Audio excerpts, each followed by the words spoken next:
Hi guys! Nagluto ako ng gulay, kalabasa, okra, at saka alugbati. Ginisa ko lang siya guys. Masarap niya.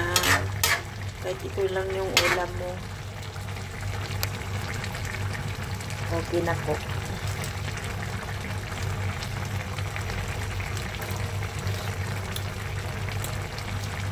Simpleng ulam, pero masarap siya.